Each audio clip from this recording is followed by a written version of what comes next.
Remove that gate immediately, or we'll take legal action. That was the first sentence on the violation notice slammed against my property, and in that moment I knew I wasn't just dealing with some picky HOA complaint. They wanted my gate gone, a gate that had stood for more than 40 years guarding my grandfather's corner lot. And deep down, I knew this wasn't about safety. This was about money, and if I gave in, I'd lose everything my family built. I'm Justin Turner, firefighter, 12 years on the job, and I've seen enough emergency scenes to know when someone's bluffing with authority. So, when Catherine Perez, the new president of our HOA, strutted up to my gate on a Saturday morning, leather portfolio tucked under her arm like she owned the place, my gut screamed danger. She had that polished, rehearsed air of someone who'd done this dance before scaring homeowners into compliance. She didn't even bother with a hello. Just spread her paperwork across my sawhorses while I was replacing deck boards and announced, "Your gate violates HOA emergency access standards and requires immediate compliance modifications." Her words were meant to rattle me, make me reach for my checkbook, maybe even start calling contractors. But I'd spent too many years trusting instincts on fire calls to fall for that act. I asked her for specifics. Which code? Which easement? Where's the actual documentation? All I got back was vague nonsense about evolving community access standards and liability exclusions. No citations, no real laws, just filler phrases meant to sound terrifying. The longer she talked, the clearer it became. She wasn't worried about fire trucks, she was calculating how much money she could make if this corner lot ever went up for grabs. My grandfather's land has doubled, tripled in value over the years. One parcel is worth nearly $200,000 now, but divided into 3. It's a gold mine for a developer, and Catherine knew it. She wasn't just looking at my gate, she was looking at dollar signs. That night, I couldn't shake the feeling she wasn't done. I installed motion sensors around my property, just a precaution, just in case my instincts were right. And sure enough, at 2 a.m, they went off. Through my darkened bedroom window, I watched a figure with professional surveying equipment measuring my gate, my property lines, every angle that screamed subdivision planning instead of emergency clearance. That wasn't some curious neighbor. That was reconnaissance. The next morning, the pressure campaign kicked into full gear. My phone rang. It was my neighbor, Sarah Chen. Sweetest woman you'd ever meet, 30 years teaching elementary school, the kind who shows up with casseroles when someone's sick. Her voice trembled. "Justin, Catherine said if an ambulance can't get through your gate, people like me, with heart problems, we might not survive." Is that true? My stomach dropped. Catherine had found Sarah's weakness and twisted it into a weapon. Sarah wasn't scheming, she was terrified. And Catherine had planted that fear. 2 new neighbors suddenly popped up, Tom Wilson and Dave Foster.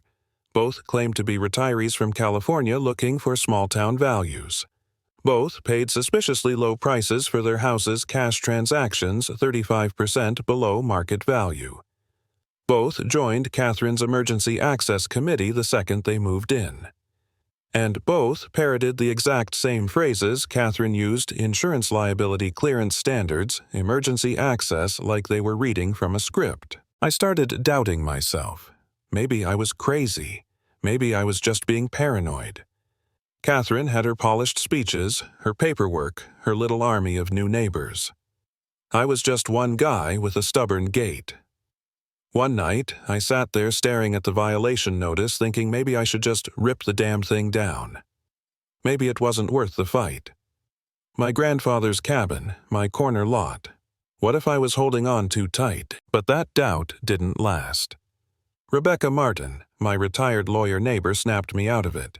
She'd seen scams like this before. She said, "Don't remove a thing. Upgrade it. Go above and beyond every code they could possibly cite and document everything. If they're running a scheme, you'll catch them in their own lies." That was the turning point. Instead of caving, I drew up plans. A gate so advanced it would blow every regulation out of the water. Knox box for fire trucks. Emergency lighting with backup power, vehicle recognition that opened automatically for sirens, wide turnaround access way bigger than county standards.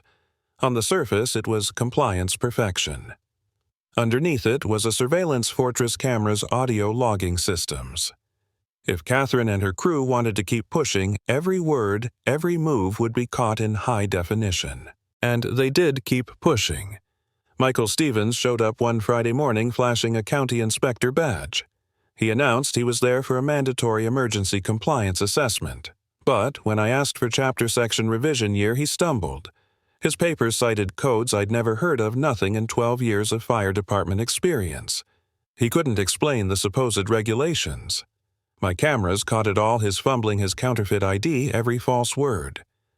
A quick call to the county confirmed it. No, Michael Stevens worked there. Catherine had hired a fake inspector.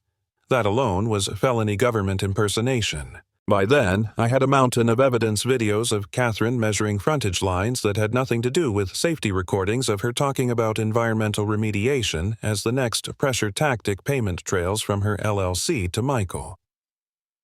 It was clear this wasn't about gates or access. It was organized fraud, a property acquisition scheme using fake compliance to scare families into selling cheap. I didn't want to fight this alone anymore. So I brought the truth to the community. At Sarah's house, neighbors gathered. I played clips, showed photos of forged IDs, cash transactions, survey equipment used at 2 a.m. The room shifted from confusion to anger. Sarah herself stood up trembling, but strong, pointing at Wilson and Foster. You used my medical fears to pressure Justin. You weaponized my heart condition to steal from us. You could see the shame on their faces. The neighborhood had woken up. Catherine tried to claw back control, calling an emergency HOA meeting to restore her authority. She walked in with her leather portfolio ready to lecture us about community safety. But I was ready too. Halfway through her presentation, I cut the lights and brought up the projector. On the screen, Catherine passing manila folders to Wilson and Foster behind the mailboxes. Michael flashing his fake badge, her voice on tape saying if Knox box doesn't work, pivot to wetlands. Push liability, push contamination. The room didn't gasp, it leaned forward as one.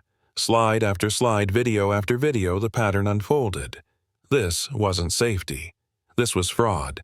Organized, deliberate, systematic fraud. Catherine's face went pale. "You've been recording everything," she whispered. And then the deputies stepped in. Right there in front of everyone she'd manipulated, they put her in handcuffs. Fraud, conspiracy, impersonation of a government official, the whole house of cards collapsed in seconds. Wilson and Foster were pulled aside for questioning. Michael was picked up soon after. The community that had been divided by fear watched justice take shape in real time. When Catherine's wrists clicked into those cuffs, that was the end. Her emergency meeting turned into her own trial, and the evidence came straight from her mouth, her hands, her schemes. Sometimes the only way to beat manufactured authority is to build something stronger, smarter, undeniable. Never let fear or fake power tear down what's rightfully yours.